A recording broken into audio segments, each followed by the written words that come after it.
Mu dzina la Atate ndi la Mwana ndi la Mzimu Woyera. Tikulandireni pano pa Tiyankhuleni Ambuye, mmawa wa lero lachiwiri pa 10 Juni 2025.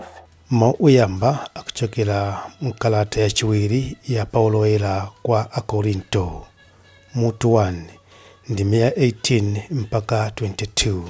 Amene akutuwerengera mauyamba ndi Ive Kambewa kuchokera ku Dzundu Catholic Church, St. Kizito Lisungwe Parish, mu Archdiocese ya Blantyre. Mau amtengo wabwino akuchokera mu tengo wabwino wa Mateyo woyera, mutu 5 ndime 13 mpaka 16.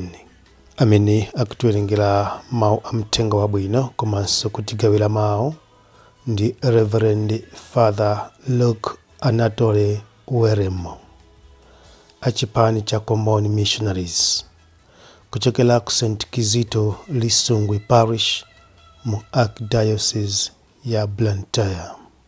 Mau oyamba.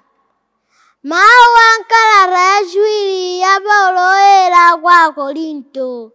Abale, pali Mulungu woona.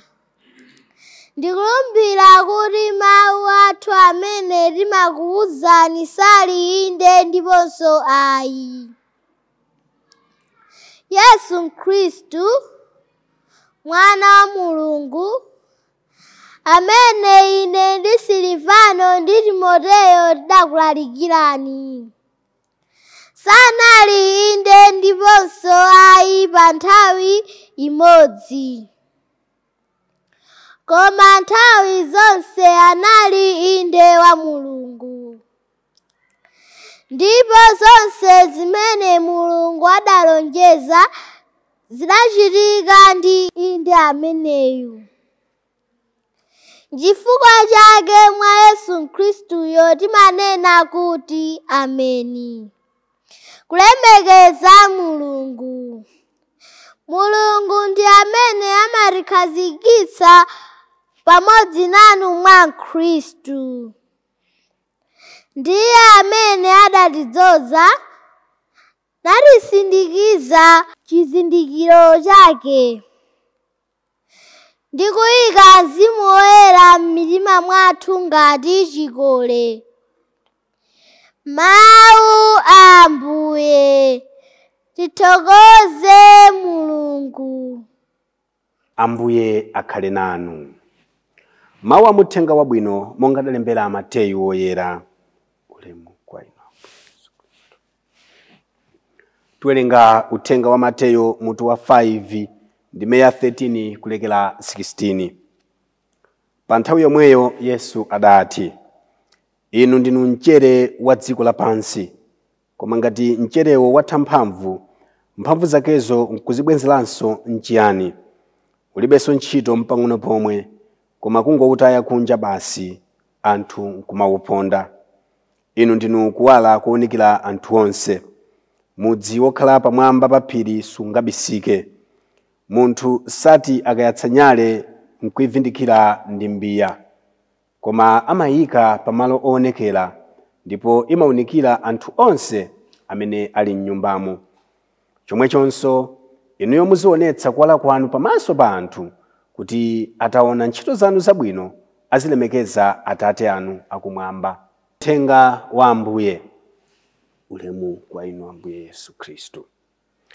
Abale anga okondeka, lero tikumva mawu amene Paulo woyera akutikumbutsa kuti poyamba uthenga umene adatilalikira sikuti unali wa pawiripawiri ayi.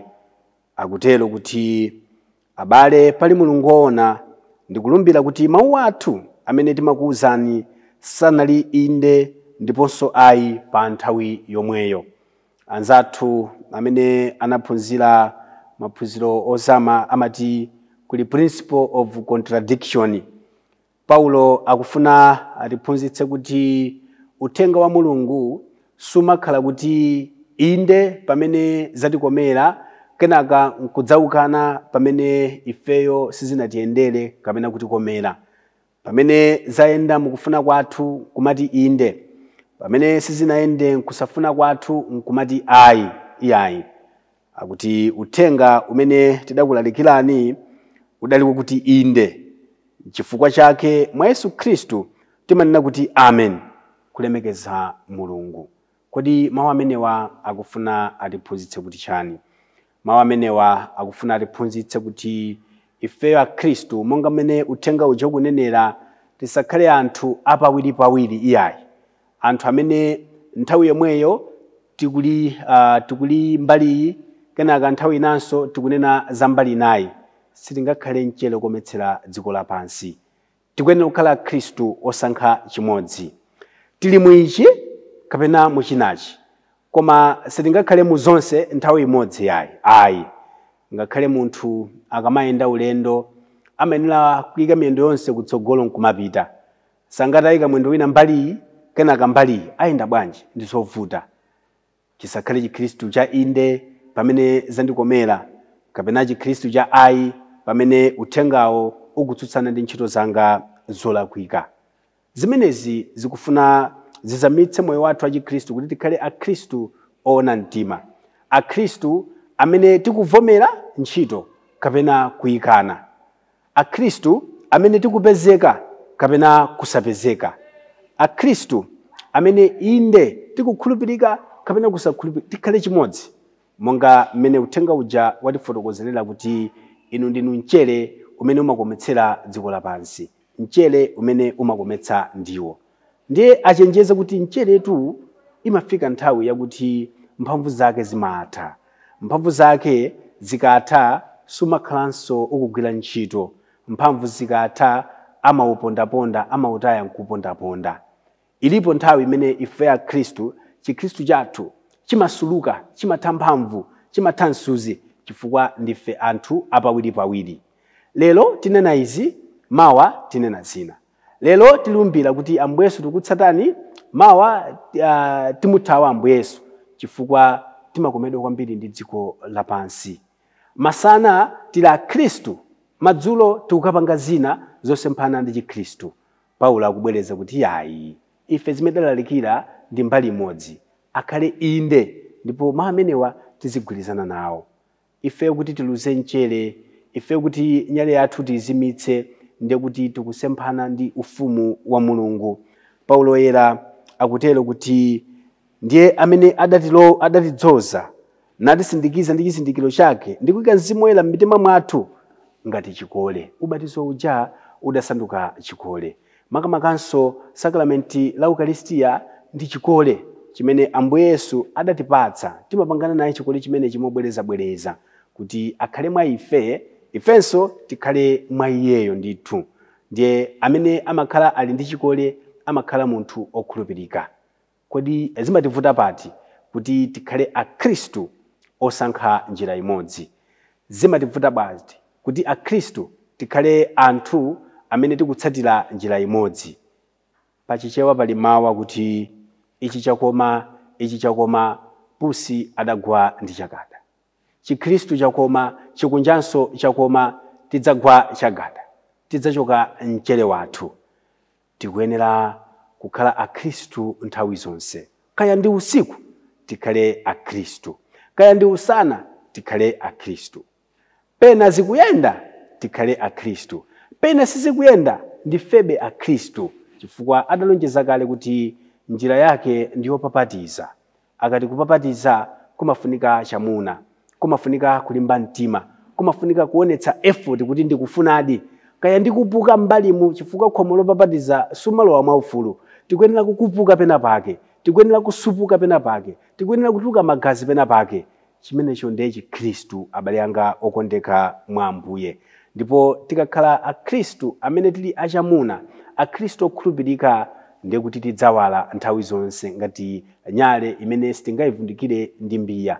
Komanso tidzakoma nthawi zonse monga mchere okometsera dziko lapansi.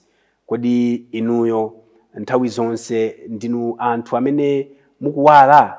Ineyo ndine munthu amene nthawi zonse ndikukometsa moyo wa mbanja, moyo wa mphakati wanga, moyo wa mumpingo, moyo wa mudziko, kapena lelo ndikoma mawa sindikoma, kapena lelo ndiyaka mawa sindiyaka, mawa blackout. Timakhala kuti tikulephera kugwira ntchito ya Mkhristu amene amakhala okhulupirika nthawi zonse. Ambuye Yesu atithandize. Inde sizophweka kukhala Mkhristu muchomwecho nthawi yonse ya moyo wako. Pena timafoka, koma tikafoka timuuza Ambuye Yesu kuti atilimbitse, atigwire dzanja, atikokere kwa Iye, tikhale mwa Iye, nthawi zonse tizikhala mwa Iye. Chifukwa kutheka kuti moto wathu matha kuzima, nyale yathu imatha kuzima, chifukwa yoti timakhala tatulukamo mwa Ambuye Yesu, tapita kwina kukagula mafuta pa black market. Kenaka podzayikaso munyale tona nyale ija siku yakaso, nyale ija yanokola. Ambuye Yesu tu amatiuza kuti mafuta munyale yathu ndi masakalamenti amene tili nawo. Tili ndi masakalamenti 7 ndi okwanira kuti ife tikhale oyaka chaka chonse. Masakalamenti amene mpingo umatipatsa ndi okwanira kuti tikhale anthu oyaka 24 hours, komanso 12 months ine Iye, masiku onse amoyo wathu ndi okwanira. Koma chimene timachita, pena timakhala ngati tikudelera mafuta amene Ambuye Yesu adatipatsa nkumakagula kuma black market. Kumene kuja tipita kandi kuzitsamba, kandi kakhwima, kumene kuja akatipatsa zizimba zosiyanasiyana. Pamapeto pa nthawi zidzamba kutibwerera, zidzamba kutivuta, zidzamba kutisautsa, kenaka moyo wathu udzasokonekera. Kuti tibwererenso kwa Ambuye Yesu makhazo limwina nthawi yatha, Ambuye Yesu paja adzabwera mwadzidzidzi. Amene akulakalaka kuti akhale okoma nthawi zonse, asamutaye Ambuye Yesu, ngakhale nyengo zake sizili bwino. Amene akufuna akhale munthu oyaka nthawi zonse, asamutaye Ambuye Yesu, ngakhale nyengo zake sizili bwino. Ngakhale mdziko lathu sizikuyenda, ngakhale mbanja lathu sizikuyenda, ngakhale mumphakati wathu sizikuyenda, olo pa ntchito sakuyenda, Ambuye Yesu tikuyenera kunkakamira chifukwa Iyeyo ndiye samasintha. Ndi mchere umene unkakoma dzulo, ukukoma lero, udzakoma mpaka mawa. Ndi muni umene udaunika dzana, ukuunika lero, udzaunikanso mpaka mawa. Ameneyu ndi amene ifeyo tikumutsatira. Tiyeni nthawi zonse tipange kakaka pambuyo pa Ambuye Yesu. Amen. Mu dzina la Atate ndi la Mwana ndi la Mzimu Woyera. Amen.